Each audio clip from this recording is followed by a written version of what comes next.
My husband had been secretly meeting with his best friend, and then she sent me a message saying that she was pregnant with his child. The only problem in my marriage had always been his best friend, Mariana. When I found out that he had been lying about working overtime to meet her, I was tempted to end everything. Of course, I thought they were having an affair, but I gave my husband the benefit of the doubt and decided to check their messages. Surprisingly, he didn't oppose it, and when I looked at the messages, there was no sign of infidelity. The reason my husband had been spending more time with Mariana recently was because the anniversary of her older sister's death was approaching. During that time, Mariana would always become extremely depressed. This really calmed me down, and although I was hurt by my husband's failure to tell me the truth about what he was doing, I was able to accept that he was just being a good friend. Some time passed, and things were fine until my husband invited me to Mariana's mother's birthday. I agreed, and in fact, I was pretty excited because I wanted to make more female friends and have girls' nights out to relieve work stress. I thought I might meet some women there. I entered the house with my husband, expecting a simple gathering, and then Mariana did something I had never seen before. Every time she and my husband met, she literally ran to him, happy, and immediately wrapped her whole body around his arm and dragged him to the garden, without even saying hello to me. My husband didn't even come back to get me or anything after being taken away by her. So, I went to the kitchen to get a drink and was greeted by Mariana's mother. She is a lovely person. We had a pleasant conversation about our lives, and she made sure I felt at ease. The entire event was basically normal until dinner. I sat next to my husband, and Mariana came up to me and asked me to move. I asked why, since the only other available seat was next to her uncle and mother, and since it was her mother's birthday, it didn't make sense for her to want to sit next to her. Mariana simply answered, "Because I want to sit next to him." I looked at my husband, expecting support, but he completely caught me off guard. He just nodded and told me to get up, arguing that I was being childish and making a fuss over the seating. At that moment, I felt my blood boil because it was so obvious what Mariana was doing, and my husband was just going along with it. I stood up, trying to remain calm, and told my husband that I was uncomfortable and needed to go to the bathroom. I asked where it was, and Mariana pointed the way. I left the table, and while walking, I started doing breathing exercises to calm down. In the bathroom, I sent a message to my brother explaining the situation. He replied saying that I was being jealous and exaggerating. I reluctantly agreed with him and returned to the table, choosing to sit next to Mariana's mother. Throughout the evening, my husband and Mariana laughed together as if everything he said was hilarious. She kept touching his arm, rubbing his back, and commenting on how strong he had gotten recently, while throwing me superior glances. The moment that really made me lose patience was when I put a piece of meat on my plate, and she said, "You're really going to eat all that?" I froze in embarrassment while my husband and she laughed as if it were a big joke. Her mother, visibly uncomfortable, tried to defend me, saying that the comment was unnecessary and that she should treat guests with respect, but Mariana completely ignored her. Mariana is very beautiful, slim, and works out, so her comment hit me hard. I stood up from the table, walked out the front door, and called my dad. I told him I needed him to pick me up and that I would explain everything in the car. As soon as I got in the car, I broke down and told him everything that had happened. He said that maybe I was exaggerating, but that the situation was indeed strange and that I could stay at his house for a while if I wanted. I thanked him and went back home. While I tried to calm down, my phone started receiving a flood of messages from my husband and Mariana.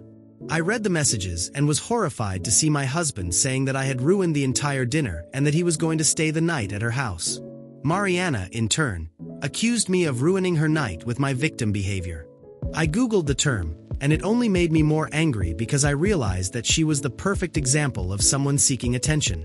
My husband arrived home around 5 p.m., coming from Mariana's house, and I immediately said that abandoning your wife to stay at another woman's house was disgusting.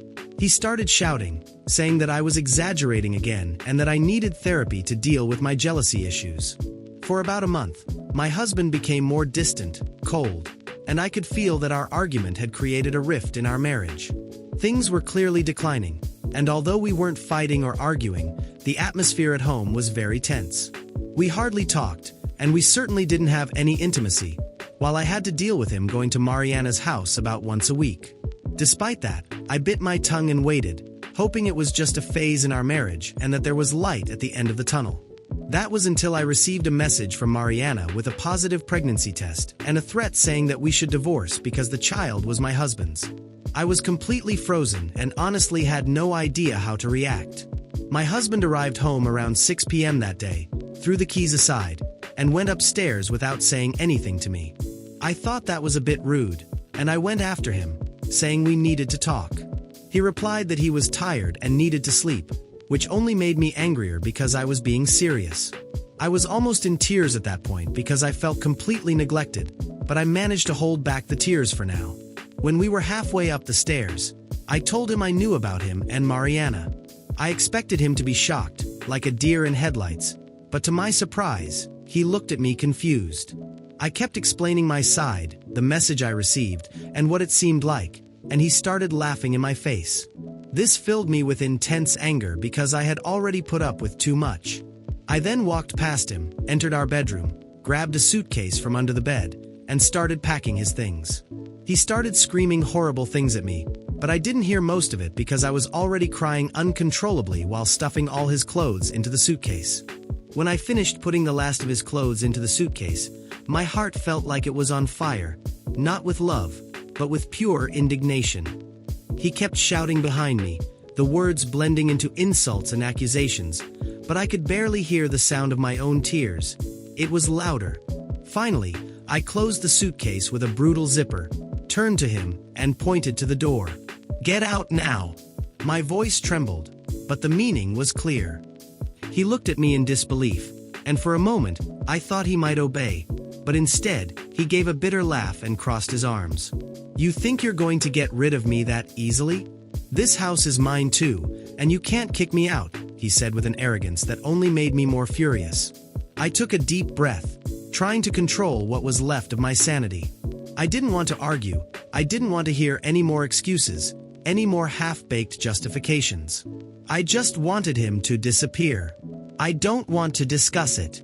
You know what you did, you know how much you hurt me, and now I just want distance from you. Mariana can take care of you, since that seems to be what you want," I said, trying to keep my tone firm.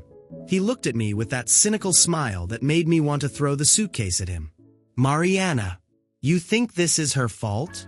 Maybe if you weren't so insecure, so paranoid, things would be better between us," he said, and the words cut deeper than I expected. It felt like he had slapped me with an invisible hand. Not only was he minimizing everything he'd done, but he was placing all the blame on me. Anger surged again, like an uncontrollable wave. "Insecure. Paranoid. You lie to me, spend nights at another woman's house, receive messages from her saying she's pregnant with your child, and I'm the paranoid one." My voice grew louder, full of emotion. "Don't you dare blame me for your selfish and disgusting choices." He didn't respond, but the smile faded. That gave me a burst of courage. I pointed to the door again. "If you don't leave, I'll call my dad and the police, and I'm not kidding." This seemed to scare him a little. He grabbed the suitcase with a brusque motion, but before leaving, he stopped at the door and said something I'll never forget. "You'll regret this, kicking me out." "I won't forget." The veiled threat hung in the air as he slammed the door behind him. I collapsed on the floor, crying, feeling a mix of relief and despair. As much as I wanted to believe it was over, I knew it wouldn't be that simple. The following days were a whirlwind of emotions and uncertainties. My dad insisted I stay with him, at least until things calmed down, but I decided to stay home. It was my space, my life, and I wasn't going to let him take that from me. Still, I couldn't sleep at night. Every noise in the house made me think he might come back, furious, demanding to come in. A week later, I received a message from Mariana. My heart raced even before opening it. I didn't want to read it, but curiosity won. The message said, "I hope you're happy now. He's with me where he should have been from the start. Enjoy your loneliness." Anger surged again, but this time it was accompanied by something darker. The determination not to be defeated. I blocked her number without replying and started thinking about everything I needed to do to protect myself. I called a lawyer and started the divorce process, even knowing he'd probably do everything to make it difficult. A few days later, I received a notice that he had filed a petition to contest the division of assets. He wanted half of the house, claiming he'd contributed financially. That was the last straw. That man, who had betrayed me, humiliated me, and destroyed my trust, now wanted to take the little I had. I decided to fight. I hired the best lawyer I could afford and began gathering all the evidence I had against him. Messages, photos, testimonies, everything. It wouldn't be easy, but I was determined to get out of this with dignity, even if it meant exposing all his dirt in court. Meanwhile, things were getting stranger. Mutual friends started sending me messages saying he was spreading rumors about me, trying to paint me as the villain of the story. They said I was controlling, that I didn't let him be happy, that the divorce was my fault. The public humiliation was almost unbearable, but I refused to respond. I wouldn't give him the satisfaction of seeing me stoop to his level. At the initial divorce hearing, he showed up holding hands with Mariana, flaunting her like a trophy. My stomach turned, but I kept my composure throughout the session. He and his lawyer tried to discredit me, but my lawyer was prepared and started presenting the evidence we had. His smug smile gradually faded as the arguments piled up against him. Still, the battle was far from over. As we left the court, he shot me a look that made my skin crawl. "This isn't over. You'll pay for everything," he murmured before leaving with Mariana. The sense of danger lingered. I knew he still had cards up his sleeve and wouldn't give up easily, but one thing was certain: neither would I. After months of legal battles, the divorce was finally finalized. I got half of the assets, including the house, which was my priority. It was a bitter victory, but still a victory. My ex-husband and Mariana hadn't made anything easy, dragging out the process and trying to humiliate me in every possible way. When I signed the final papers, I swore that chapter was closed for me. I wanted to move on, never look back. During the divorce, Mariana kept flaunting her pregnancy like a trophy, appearing at hearings with her belly growing each month. My ex seemed proud, as if he was living a new phase of life. Every time he looked at me, it seemed like he wanted to provoke me, but I kept my head high. It was hard, but the certainty that I was free from that toxic relationship helped me move forward. A few months later, I heard from mutual friends that Mariana had given birth to a boy. My ex, radiant, shared photos on social media as if their life was perfect.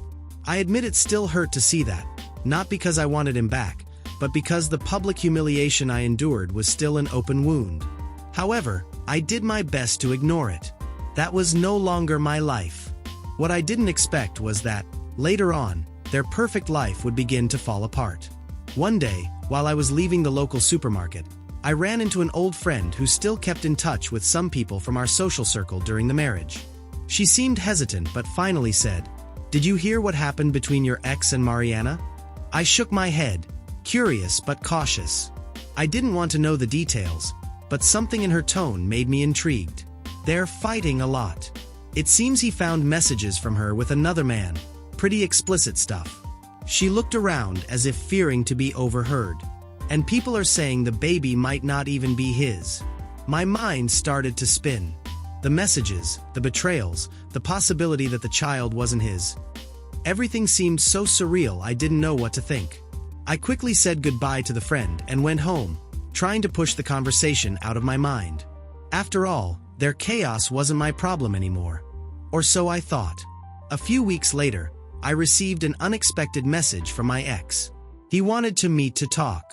My first instinct was to ignore it, but something told me there was more behind this. I agreed to meet him at a public cafe, where he appeared visibly exhausted. His eyes were sunken, and he looked like he'd aged years since I last saw him.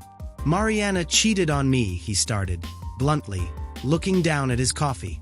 I stayed silent, letting him continue. He seemed like he needed to vent. I found messages from her with another guy while she was pregnant. I confronted her, asked if the baby was mine, and you know what she said. He laughed, but it was a bitter laugh, almost desperate. She said no, that the baby's this other guy's. I was stunned.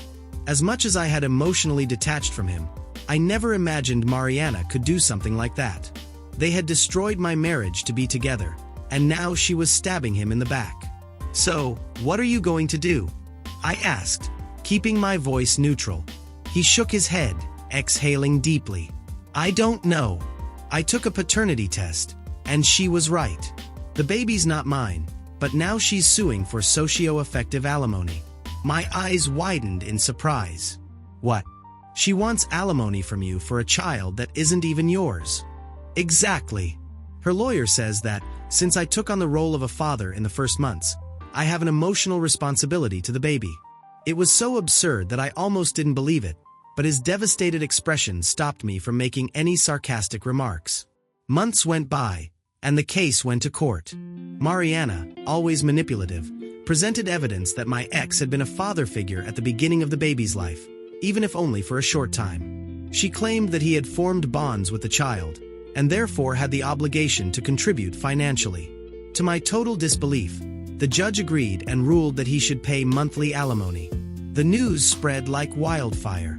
My ex was devastated, and Mariana continued her life seemingly without remorse. Although I no longer had any connection to him, I couldn't help but feel a mix of shock and a hint of ironic satisfaction. He had ruined our marriage to be with her, and now he was stuck in an even more humiliating and unjust situation. Deep down, I knew this story wasn't over. Mariana wasn't the type to let an opportunity for manipulation slip by, and my ex, despite everything, still seemed vulnerable to her moves. As for me, I just wanted distance from that chaos, but a part of me couldn't help but watch from afar, waiting to see how everything would unfold. After all, what would Mariana do next? And more importantly, what would he do when he realized his choices had led him down an irreversible path?